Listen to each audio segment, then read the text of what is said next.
Over in the U.S., Tim Walz, who's the governor of Minnesota, has formally accepted the Democratic Party's nomination for vice president. Governor Tim Walz. And he took to the stage at the Democratic National Convention in Chicago, receiving a warm welcome from delegates and supporters. The relatively unknown shot into the limelight when Kamala Harris picked him as her running mate. Wasting no time to introduce himself to Americans, he told them that their freedoms were at stake if they voted for Republican rival Donald Trump.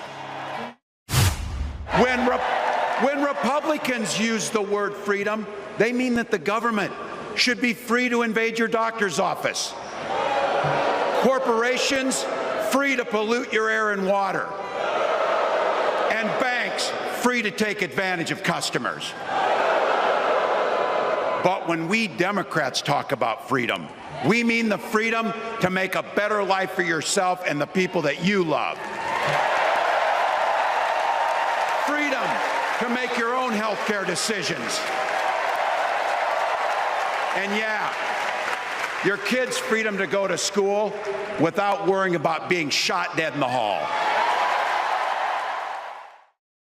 And earlier, the former President Bill Clinton made his pitch in support of the Harris-Walz ticket, warning voters of the alleged self-serving motives, lies, and division that the Trump campaign sows. He called on Americans to vote for Kamala Harris and Tim Walz, saying that generations to come will be thankful that they did. If you vote for this team, if you can get them elected and let them bring in this breath of fresh air, you will be proud of it for the rest of your life. Your children will be proud of it. Your grandchildren will be proud of it.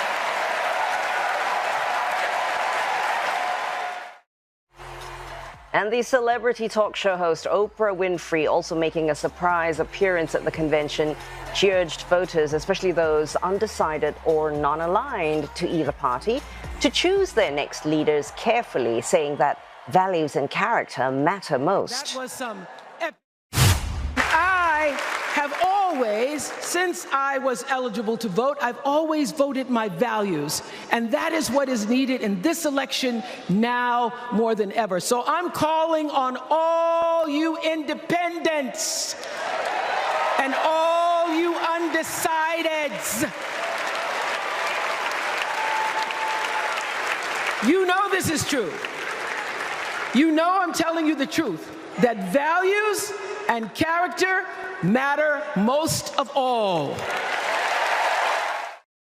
And this convention will wrap up tomorrow in Chicago. That is when the Vice President Kamala Harris launches the final sprint to the White House. Her address will be the most important political speech of her career, and she's hoping to secure a bump in opinion polls that cements her current slim lead over the Republican rival, Donald Trump. And the convention seeing the torch pass to a younger generation of Democrats. Simon Marks reports that many are now laying plans to modernize the party and its policies. You may never have heard of Jason Palmer, but you'll want to remember his name because one day he may become an answer in the game of Trivial Pursuit. That's because Mr. Palmer is the only man ever to have beaten President Joe Biden during America's 2024 election campaign. Young Americans keep telling me you feel particularly disenfranchised, and I can't blame you. Somebody's got to champion you as the future of this country. Palmer's campaign for the Democratic presidential nomination was the longest of long shots, rooted in his belief that the party could not keep the octogenarian Joe Biden at the helm for another 4 years. But then history took an extraordinary turn in, of all places, American Samoa. I'm asking for your support and vote and would love to talk to you about why I believe I'm the best candidate for American Samoa. Palmer's effort to beat Joe Biden struck gold in American Samoa. He won the primary contest there, the first time any sitting president had lost a primary since Senator Ted Kennedy challenged Jimmy Carter back in 1980. I do think I was either a canary in a coal mine or I was that butterfly that flaps its wings across the earth somewhere and then a big change happen somewhere else. Should someone like me, who I'm not completely an average citizen, but I'm close to an average citizen, beat an incumbent president in a primary election? I think there was a reason why people were surprised on that day, and it might be because I'm a very good campaigner, but I think it's more likely because of the canary in the coal mine effect. This week in Chicago, Palmer has brought young activists to the Democratic Convention, seeking to seize on the generational shift at the top, symbolized by Kamala Harris, as a moment to amplify the voices of younger voters at lower levels within the party. I am over the moon for them. I actually wrote a piece about the Democratic Party about 3 months ago, about like my kind of disappointment in them and the lack of vision and the lack of charisma and the lack of strength with their messaging. And 3 months later, Kamala's now the nominee and has done exactly what I wanted from the beginning. And in group gatherings like this, younger Democrats are discussing ideas better to leverage digital platforms for engagement, but also to debate the future direction of the Democratic Party itself.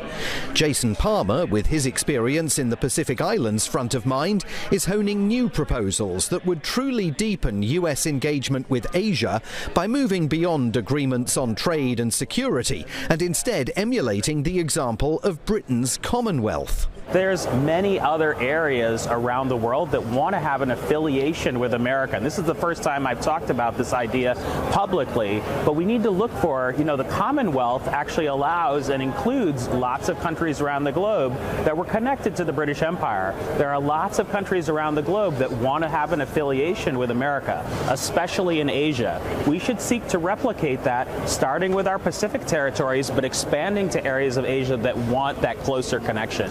It's just an idea at this point, but Kamala Harris's arrival at the top of the Democratic ticket has already encouraged younger Democrats to hope that the party may soon be ready to embrace new thinking as well.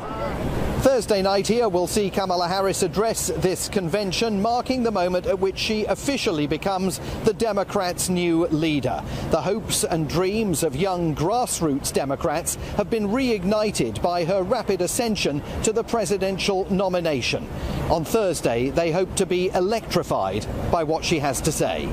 Simon Marks, CNA, at the Democratic Party convention in Chicago.